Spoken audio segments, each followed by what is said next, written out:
Welcome to Monibis Apartments. I'm Globa Choti Meshak.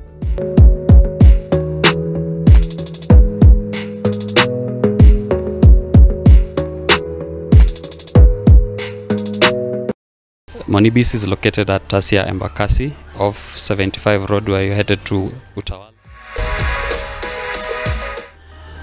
We have a 3-bedroom house that can host you for a day, a month, a week, and you will feel comfortable.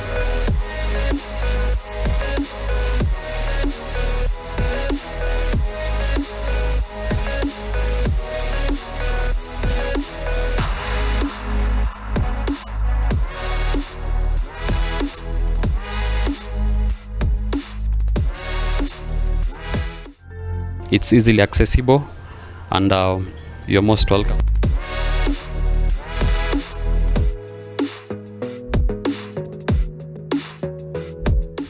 You can reach us on 0729 816 420 or 0723 60 1721. You can always reach us on 0729 816 420 or 0723 60 1721. Welcome all.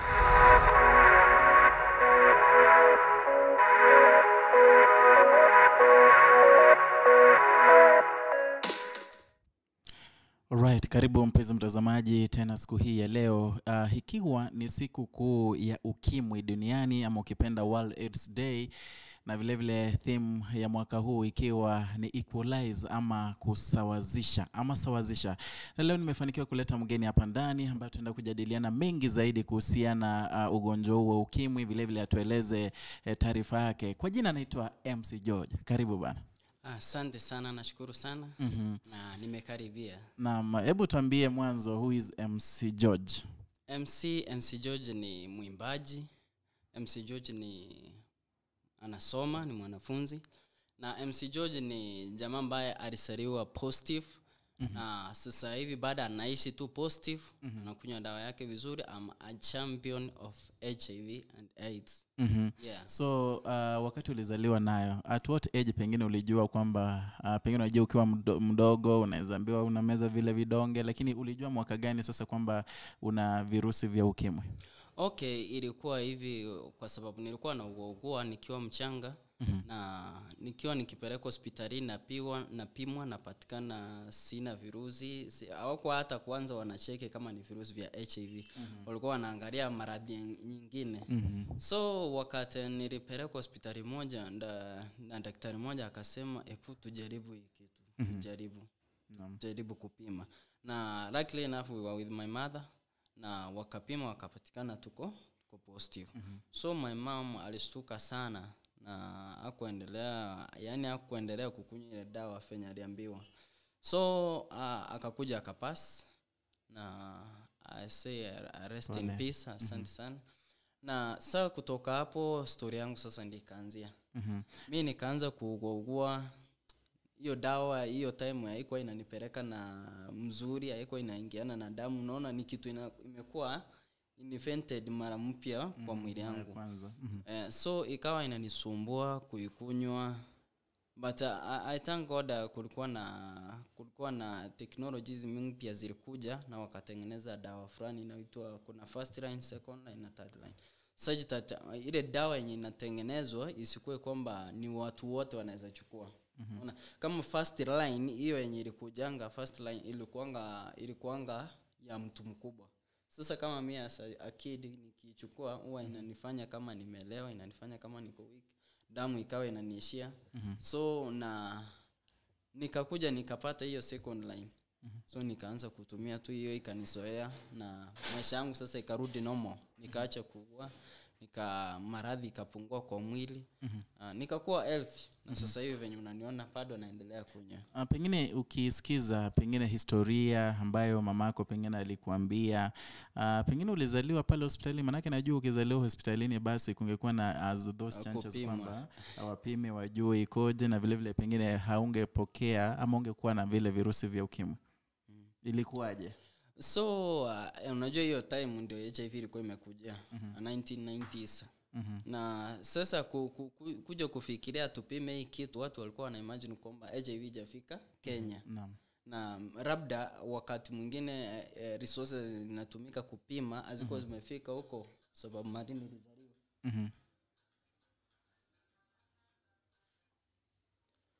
Naam.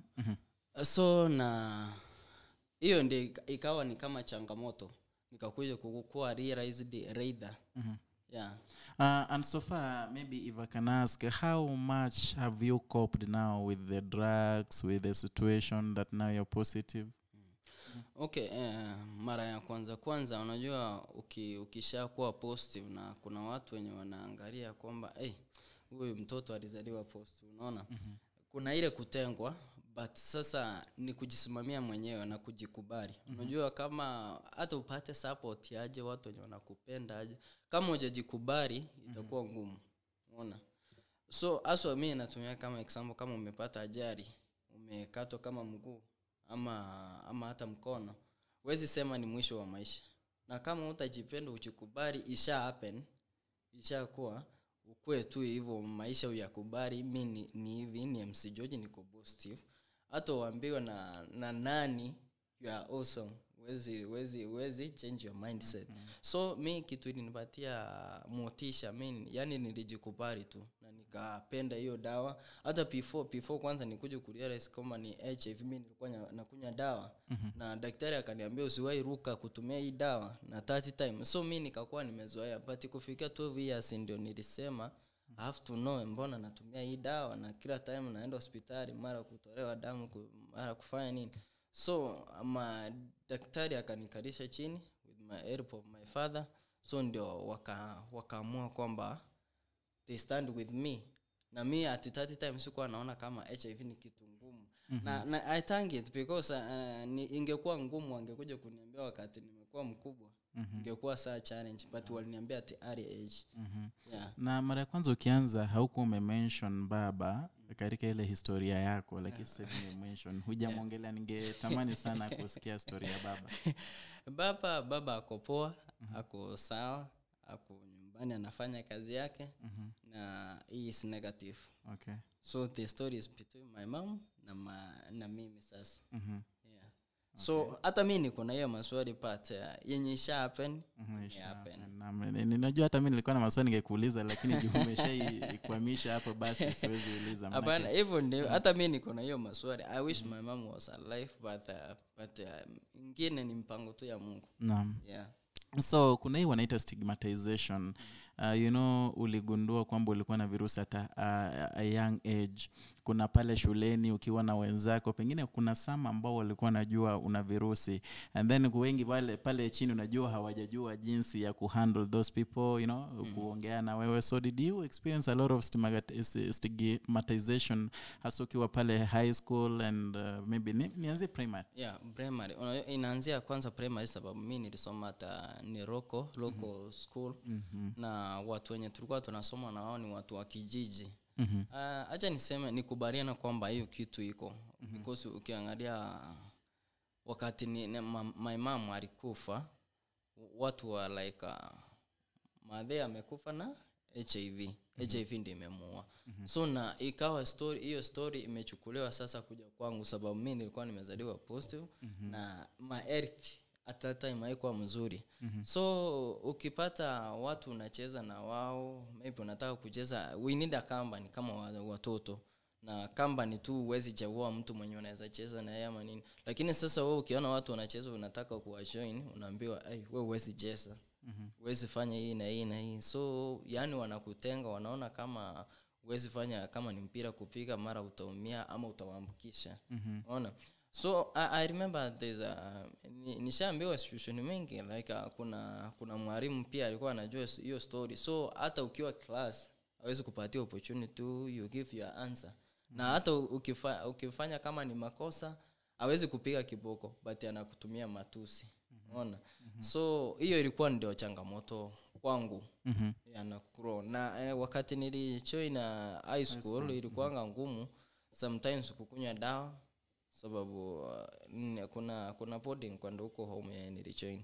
Na ilikuwa ngumu sometimes ushakunywa yani ushakula kama 6 alafu at 7 uko class. Unaona? Sasa kukuja kukunya hiyo dawa time yenye inakubalika alafu upate na vitu yenye inahitajika ilikuwa ngumu. Resources kama kupata food, unajua si tumeelewa kwamba ukienda podding uko karange getheri, unakangiwa kidheri, unakula sukuma yenye inanuka moshi na alafu gari yenye iko na unga katikati, unaelewa. So yani ilikuwa ina discourage, but I came out superior na Mungu akanisaidia. Naam. Tumezungumza kuhusu stigmatization. So far najua saa hii niseme kwamba kila mtu anajua kuhusu virusi vya ukimwi, si kama ile kitambo. Saa hii kuna bado hiyo stigmatization in your life right now? Right now bado iko. Unajua kama fenye utaniona tofauti fenye mtu mwingine ataniona. There's a person mwenye anaweza niona kama MC George, kama sasa hivi kitu tunafanya interview, kuna mtu ataniona ana congratulate. Kuna mwingine ataniona aseme huyu kijana anachitangaza wafala nini. So naona na kila mmoja ako na right ya kuchaji kitu fenya anakiona. But at the end of the day ni mimi. By the way, nimesikia wengi wakisema kwamba George unajua ni kiki anatafuta ya kimuziki, ingawaje tutaingia muziki baadaye. Wengine hata wakubali kwamba niko positive. Sasa yani ni kama sasa hivi tuseme virusi, uweze angalia mtu hivi useme huyu ako positive. Unaona? Dawa zipo na mtu akitumia anakuwa tu healthy kama mwingine, hawezi kuwa na gonjeka, hawezi kuwa na thin air, hawezi kuwa na rashes. Unaona? Na maisha inakuwa tu normal. But such challenge ni tukubaliane kwamba hii ugonjwa iko na inaweza affect mtu yeyote. Na tunaweza ishi aje katika society. Ndio ukiangalia takwimu inaonyesha kwamba kutoka vijana usambazaji wa virusi uko sana kwa vijana from the age of 14 to 29. Almost 70% 70% of the new infections zimerudi hapo. So na ukiangalia hiyo takwimu inaonyesha kwamba we have no future. Kama unajua yes madawa iko tutatumia, but that ina raise the budget of the government. Unaona hizo resources zingetumika kufanya vitu zingine. Na njaa kama sasa hivi janga la njaa. Kama sasa njaa. Unaona sasa tunaenda kupigana mambo na umaskini na ugonjwa. Kuna gender based violence, kuna new infections. Sasa kuna vitu zingine society kama society inafaa ijue jinsi ya kujikinga. Kuna preps, kuna arifiza, kuna peps, unaona, kuna condom. Vijana wakubali kutumia condom. Na kama inazidi tumekuwa tu na mjumba tu mmoja kama itawezekana. Kama haiwezekani tumia preps na condom. Na hiyo ijanga itakuwa mbali. But changa lipo. And by the way, is there a way you can look at somebody ujue kwamba huyu mtu akona virusi vya ukimwi kumwangalia? Hapana. Uwezi. Sasa kama sasa hivi tupatane na wewe, the first time uliniona, did you believe kwamba mimi niko positive? Mtu yani uwezi angalia mtu useme uko positive. Unaweza pata mtu ni mkonde. But naturally yako hivyo, gene zake ziko hivyo. Na hayuko positive. Upate mwingine mnono kabisa, yani ako very healthy like an angel, kama msichana mrembo kabisa na ako positive. So yani ni kama uko na partner jua hali yake. Unaona? Hiyo yani HIV haiwezi jionyesha. Na kuna wale wanasema kwamba ukitazama mtu pengine kwa mkono ukifinya tu hivi hairudi, bounce back, ikichukua muda ku bounce back itimeni pengine ana virusi. Hizo ni mites na the signs za HIV kila mtu anazijua. Unaona HIV wakati ilikuwa inakujia mtu alikuwa na hara kitambo hiyo kitambo na nywele inakuwa ni kama nyembamba nyepesi sana. Unaona alafu mwenyewe ukiona tu face hata mwili yake iko thin. Na hata mwenyewe anakuwa na some rashes, some running nose. Unaona vitu kama hizo. Homa inamchukua tu mapema, hata homa inaweza muua kimshika. But sasa hivi mtu akitumia kuna kitu inaitwa viral load. Viral load ukikunywa tu dawa yako vizuri, viral load inarudi chini. Ikirudi chini tunasema iko suppressed. Ama iko undetectable. Sasa ikiwa undetectable huwezi transmit to your partner, ama utakuwa tu na watoto wako wenye wako negative. Despite kama for example mimi nikioa sasa hivi, viral load yangu iko undetectable. Nitapata mchumba, siwezi muambukiza. Nitazaa watoto wenye wako negative. Itapaki kwangu. The reason pingi nimetumia dawa yangu vizuri na ninakula vizuri. So how do you know that you are viral load? By then niliona leo asubuhi walikuwa wamesema national walikuwa wametangazwa wakisema kwamba the viral load test imepungua sana kwa kiwango cha karibu 70% tangia miaka miwili iliyopita. So pengine utueleze what is viral load test? Okay, viral load ni viwango vya vinyinyi katika damu yako. Naam. So ni the percentage, unaona, the active percentage yenye iko kwa damu yako, virus yenye iko juu. Unaona. Saa kitu inafanya yani viral load ni hiyo virusi venye iko kwa mwili yako, kama iko active ama iko dormant. Unaona. Sasa ikiwa dormant uwezi, ndio tunasema utazaa mtoto, utakuwa na partner, uwezi muambukisha. Yeah. So hapo ndo swali. Kitu imefanya nini hiyo testing ipungue.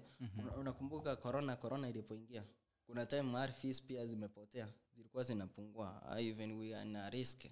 Na ukiangalia hiyo time hizo testing kits zilianza kupungua sababu means of transport resources zipo. Mtu anaogopa, mzungu anaogopa maybe kupatiana hizo vitu, ana travel kutoka maybe Europe ama Germany from USA kuja mpaka huko. Na hiyo virus walikuwa wanasema ukishika hivi hiyo imeenda nayo. Mtu mwingine akishika hivi ameipata. So hiyo ndio iliroa hiyo testing kits kukuja. Watu wakafocus kwanza corona ipote na sisi.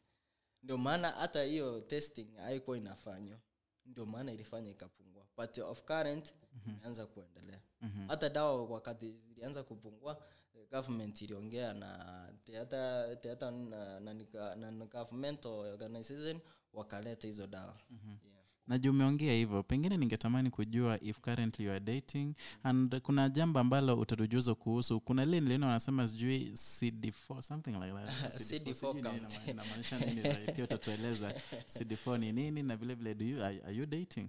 Okay, for now mambo na dating hiyo weka tu kando kwanza. So CD4 count ni bado hiyo viral load naambatana nayo.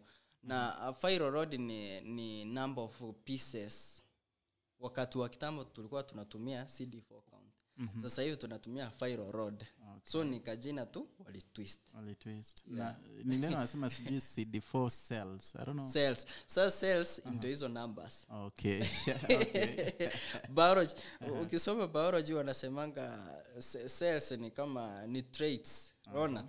But hiyo kitambo watu hawako wamefikia ufumbuzi wenye umefikia sasa hivi. Hiyo time walikuwa wanaongea cells, ilikuwa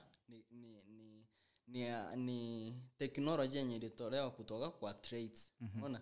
Kuna time kuna measurement ukienda kwa hospitali unaambiwa let's test the number of traits in your plan for albinism. Unaona? Sasa wakaleta hiyo same knowledge wakaanza kupima the number of cells over HIV. The number of cells zenye ziko na HIV kwa mwili yako. Okay.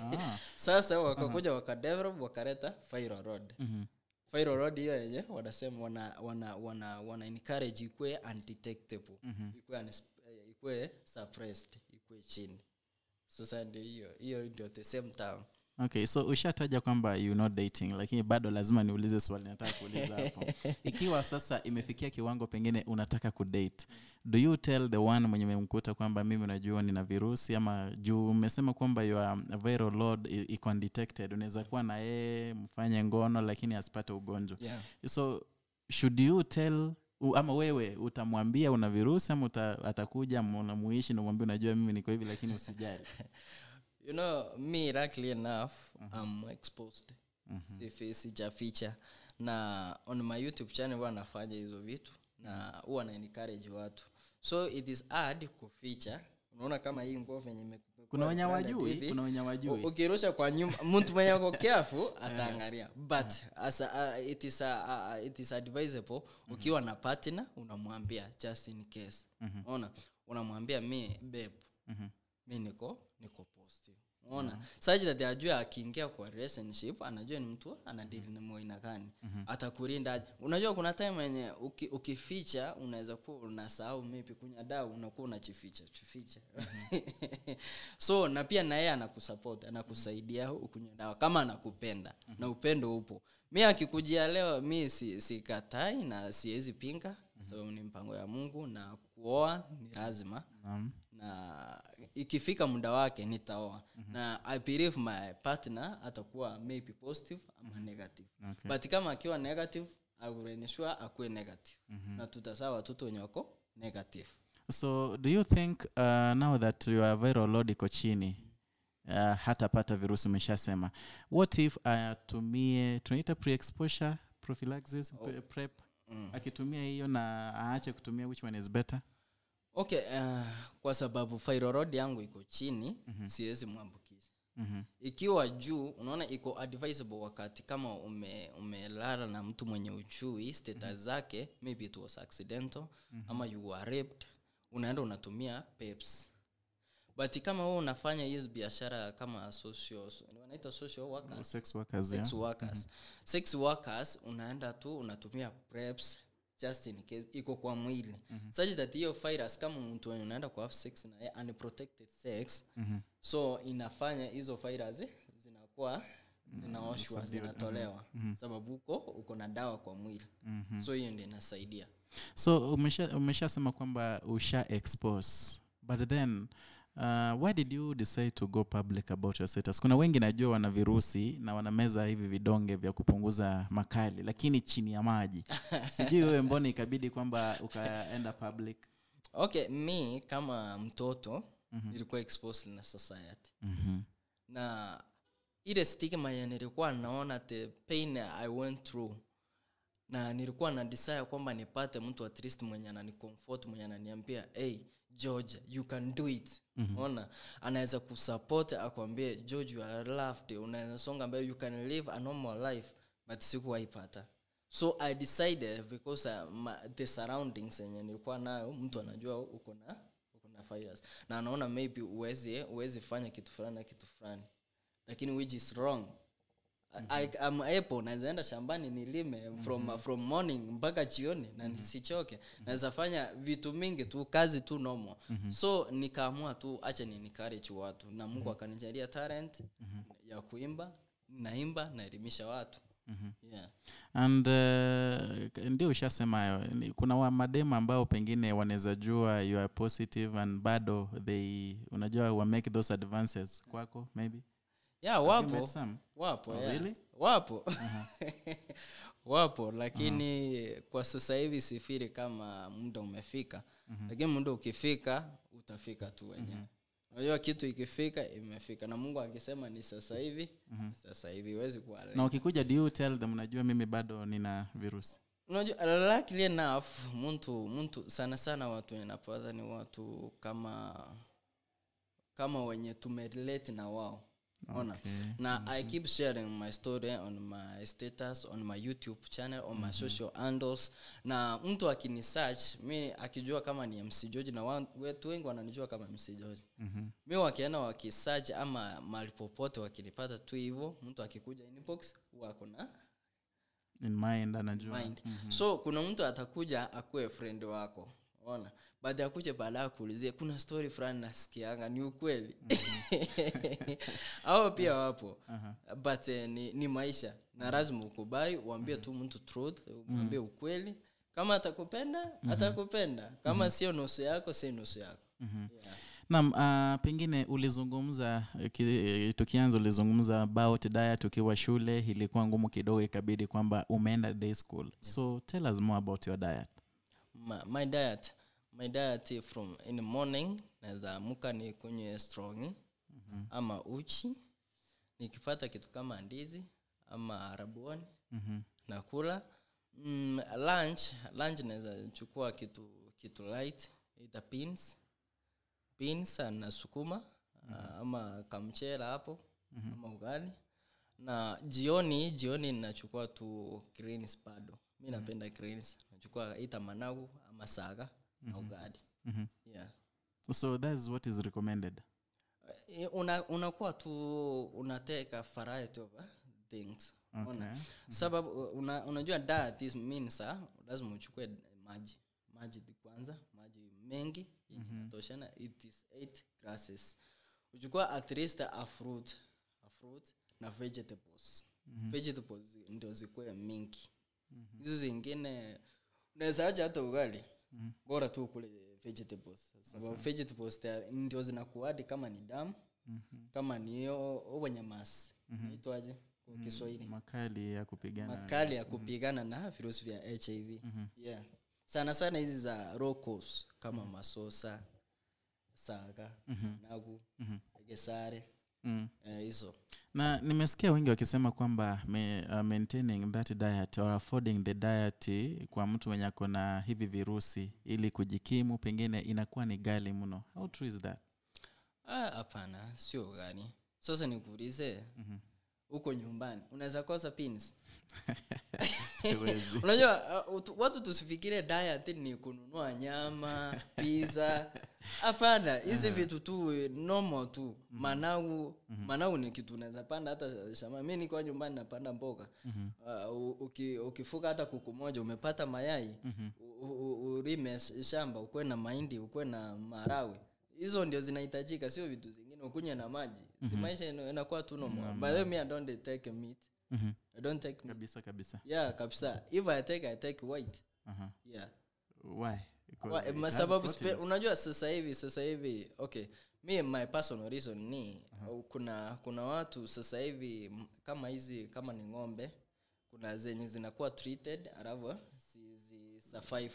Wanapeleka kwa butcher. Na ukiangalia kitu yenye umechifugia nyumbani kama ni kuku, kuku inakula tu vitu natural. Vitu yenye unaona kama ni nyasi, mahindi yenye umerushia, na food yake ama nyama yake iko sawa. Naam. Ukilinganisha na ng'ombe yenye inadungwa sindano every day and time. Hata kuku kuna zile zinadungwa. Kuna zenye zile za broiler, ni broiler saba. Ziko. But sasa mimi na recommend ile ya kienyeji unajifugia nyumbani. Unaona? Na ukwe na kitu kama ndengu. Hizo ni proteins. Naam. Sio lazima uteke red meat. Ama red meat ni mbaya kwa mwili. Watu wanasema hivyo. Na wasayansi wanasema hivyo. Inaleta ulcers na magonjwa mengine kama fats, iko na a lot of fats in short. Yeah.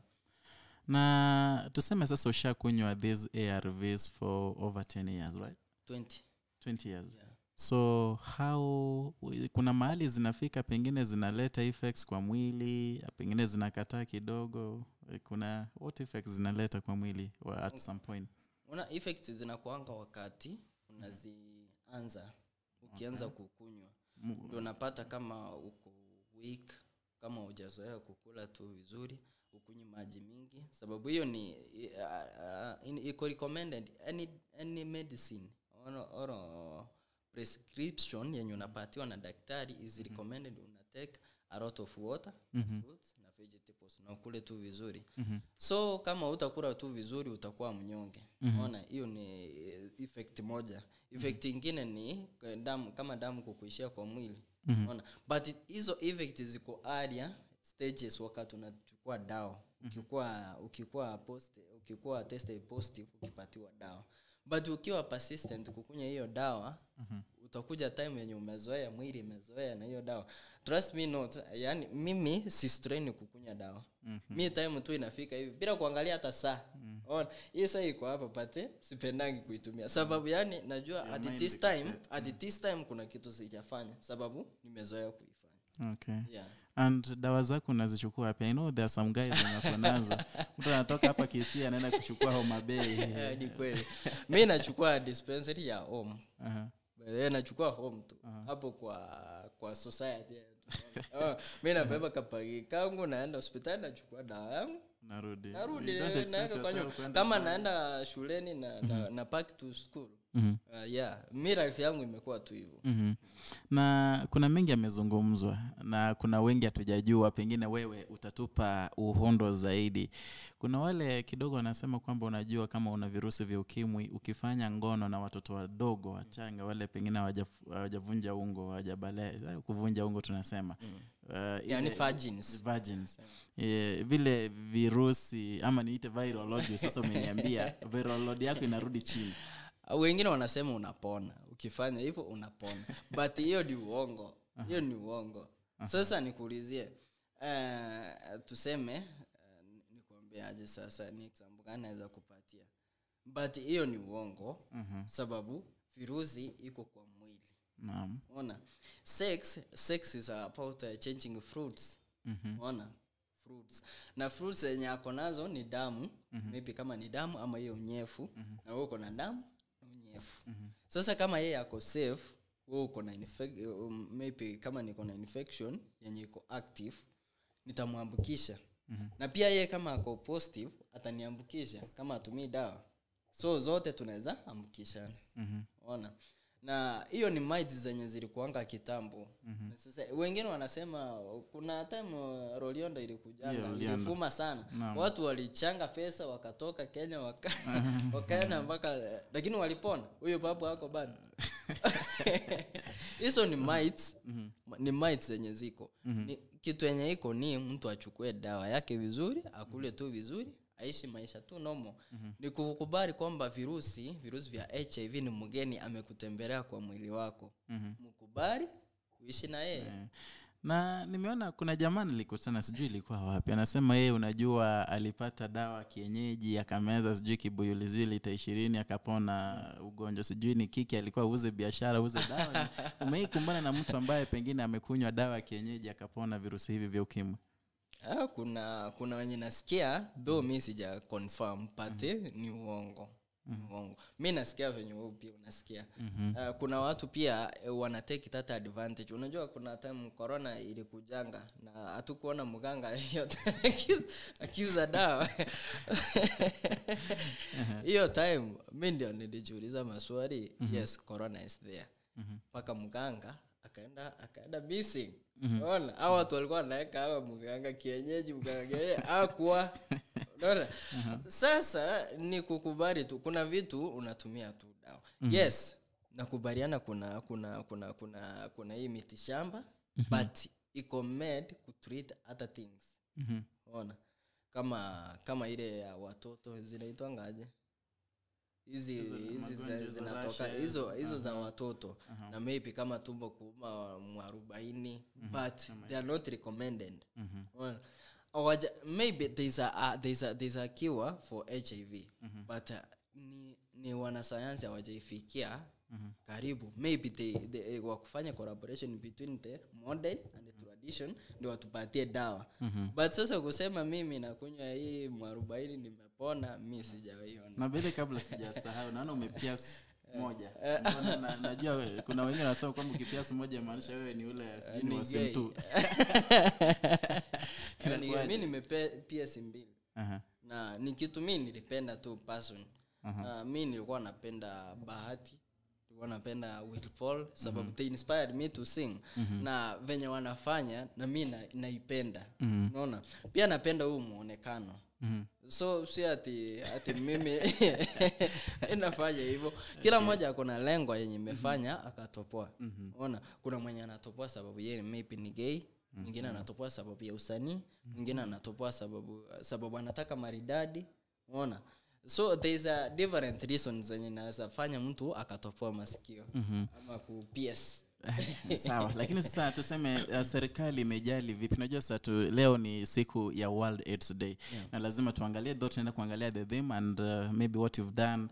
Kama wewe umefanya sensitization campaigns, but then apart from kuwapatia free ARVs watu ambao mna virusi vya ukimwi, ni vipi tena serikali imechangia sana kuwasaidia nyinyi? Okay, serikali imeprovide free testing. Free medicine, hizo ARVs. Wameprovide condoms, PrEPs zipo na PEPs.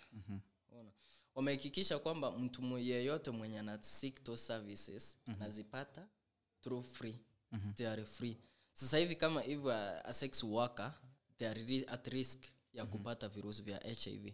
So serikali imesema iwapatie those drugs for free. Ndio irogo mtu kama hawezi tumia condom anataka nyama kwa nyama tumie PEPs na PrEPs.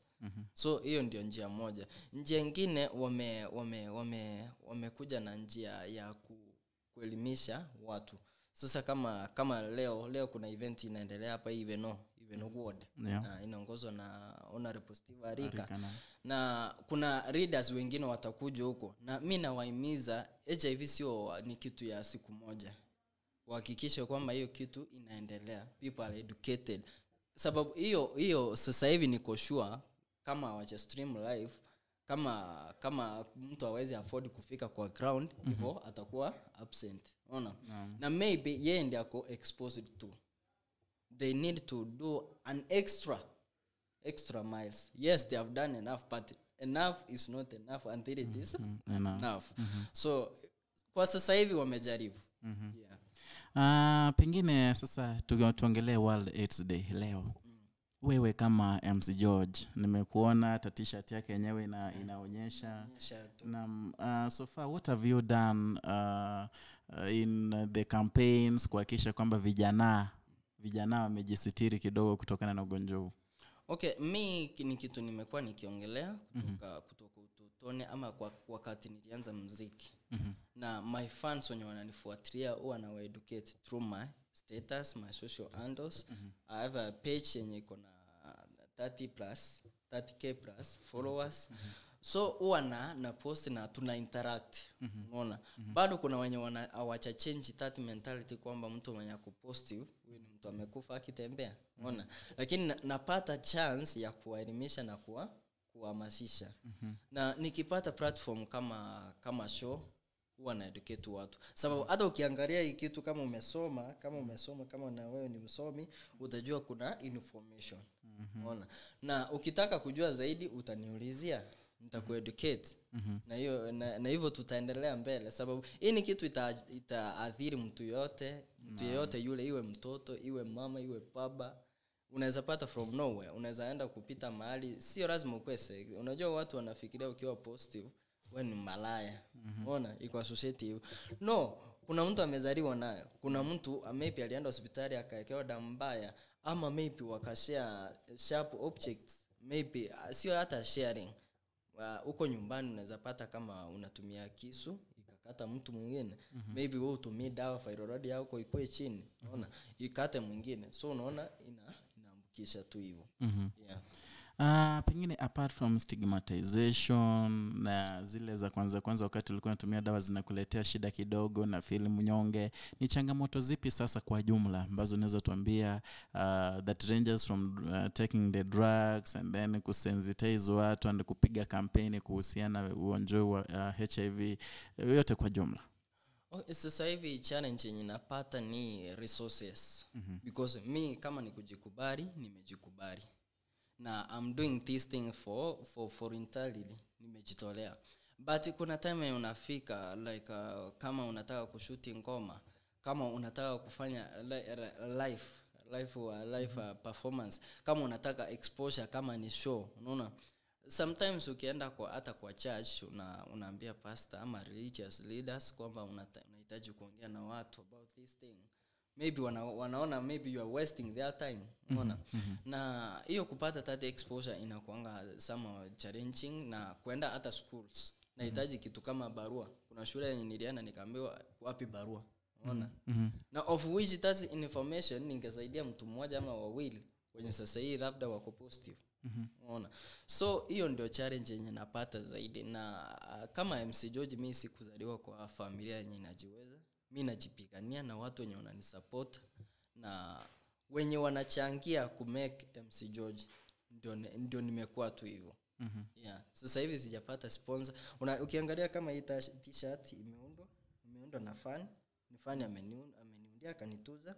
Na ningependa this ikuwe many copies sababu nikifaa mimi mwenyewe hii information iko hapa. Na watu wenye nafikia labda ni wachache.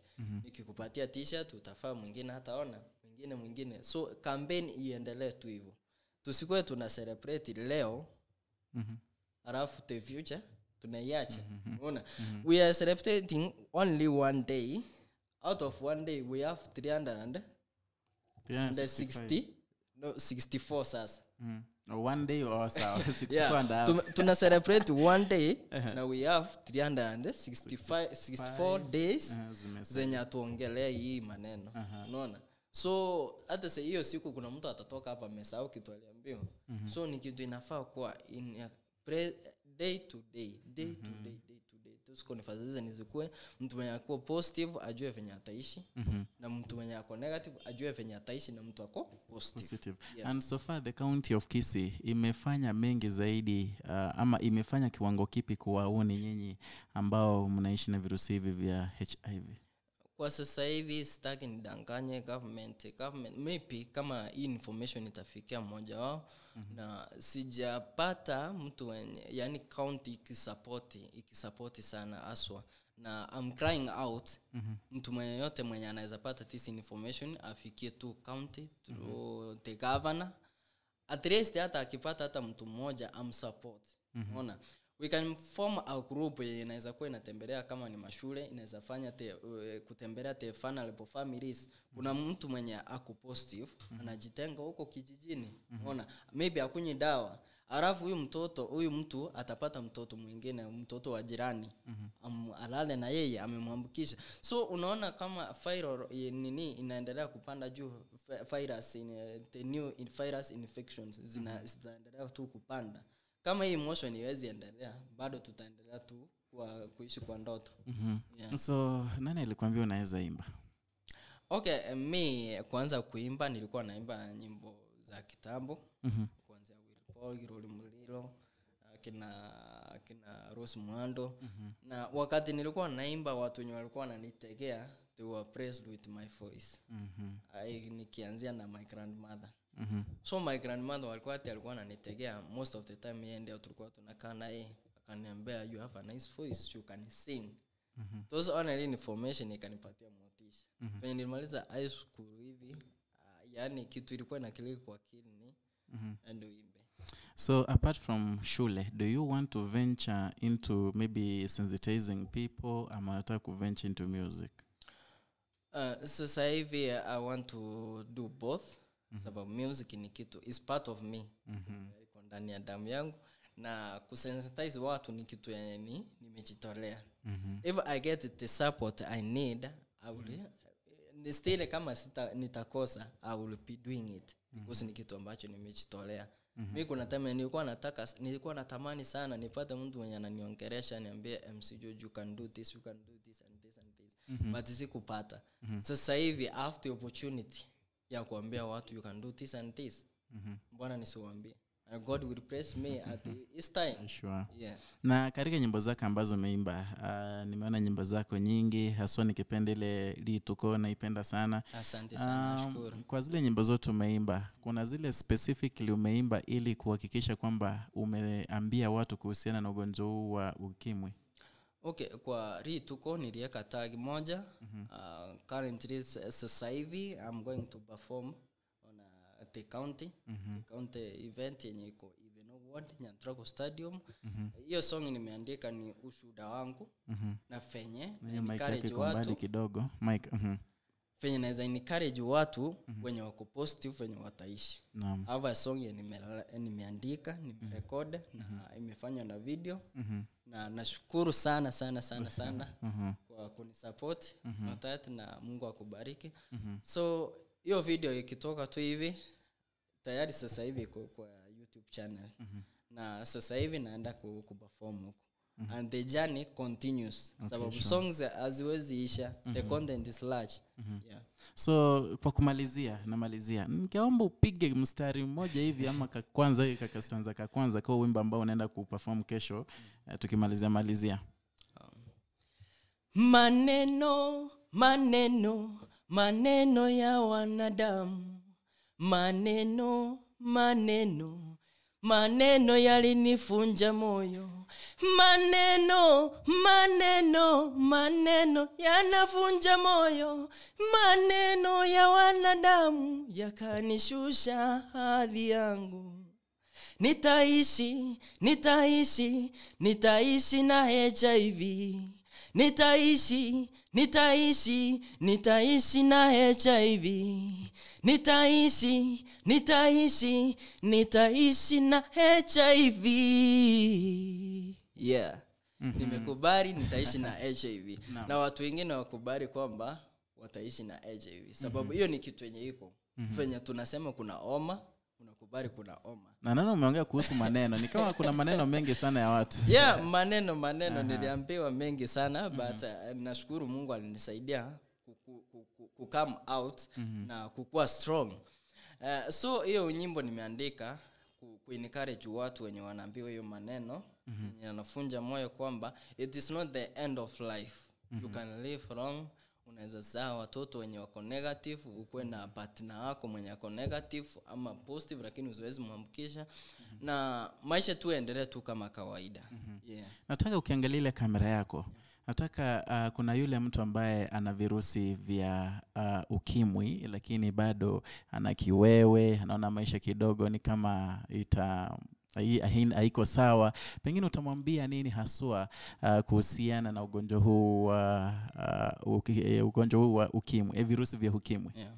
Hi my champion, MC George hapa, na mimi nakuita champion wangu sababu umekubali kwamba uko positive. Na kama hujakubali inafaa ukubali sababu hiyo ni kitu yenye imeingia kwa damu yako. Ni mgeni mwenye amekuja kwako, na kawaida ya Waafrika tunasema mgeni njoo mwenyeji apone. So kama umepatikana uko na virusi vya HIV, haimaanishi maisha yako imeishia tu hapo. You see mimi nilizaliwa nayo na sasa hivi I'm 20 years plus na bado I'm healthy na naishi tu vizuri. Kitu yenye napata naridhika nayo na maisha inasonga. So wewe kubali tu, tumia dawa yako vizuri. Kama unatumia, congratulations. Na uendelee tu hivyo, ukule tu vizuri, maji kwa wingi. We eliminate HIV from our society. Sababu sasa hivi tukisema undetectable, nipate partner siwezi muambukisha, nikuwe na watoto wenye wako negative, ama nipate partner wangu mwenye kuposti na mimi niko positive, tuzae watoto wenye wako negative, meaning kizazi cha kesho hakitakuwa na maradhi, tutaishi tu vizuri, HIV itapotea. Yeah. Na yule kwamba watu wenye tuko na wao wakubali. Na kama wewe ni yule mtu mwenye unaona mtu wako unhealthy, unaanza kusema one waya. Yaani wanasema huyu amekata waya, ameisha, huyu amekufa akitembea. No, usiseme hivyo. Sababu hiyo ni kitu inaweza kupata hata wewe. Nobody is perfect. Nobody mwenye anajua historia yake atakuwa tu perfect. Unaweza kuwa hata chili. Pesa haiwezi kusaidia. So tupendaneni, na mtu mwenye ako positive ama ako negative, tuishi tu pamoja. Tukubali tuishi na HIV. HIV is a condition you can live with. Yeah. Nataka kabla tujamaliza bado elimisha yule kijana ambaye pengine hajapata ndio virusi, lakini mwambie, tell him or has something. Ayo niaje mavijana, leo nawapeleka na Rieng.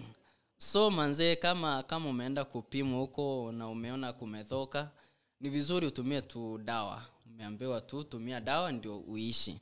Na kama wewe you are sexually active manze, unapenda kumedi, unapenda yani kubanja, unasema kubanja.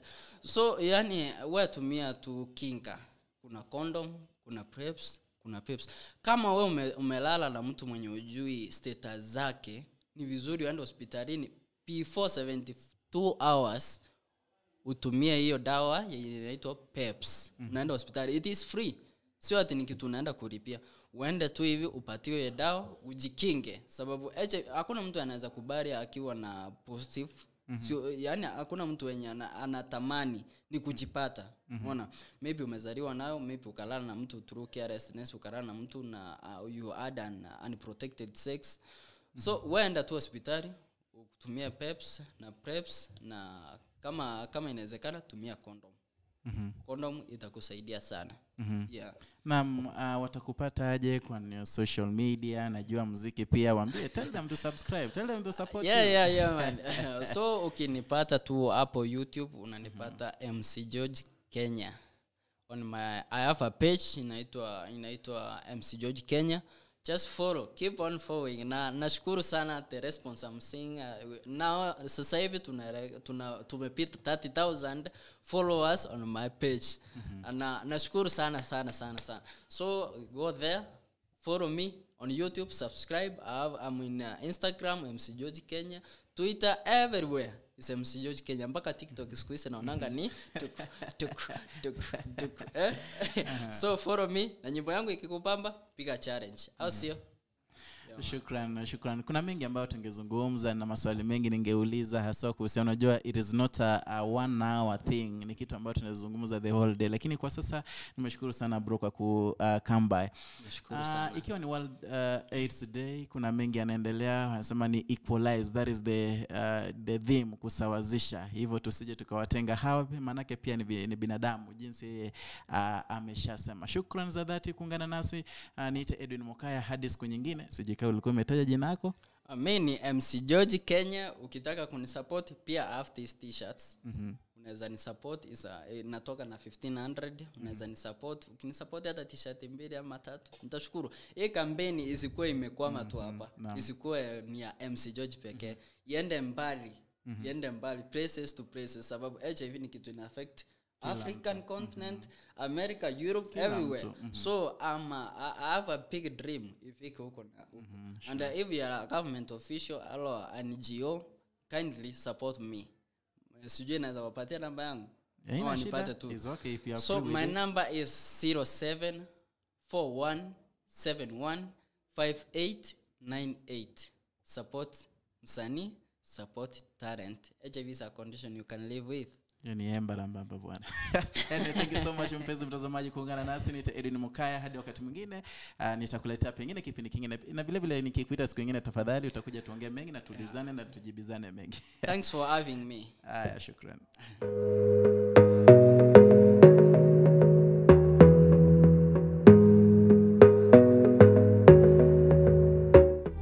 Welcome to Monibis Apartments. I'm Globa Choti Meshak.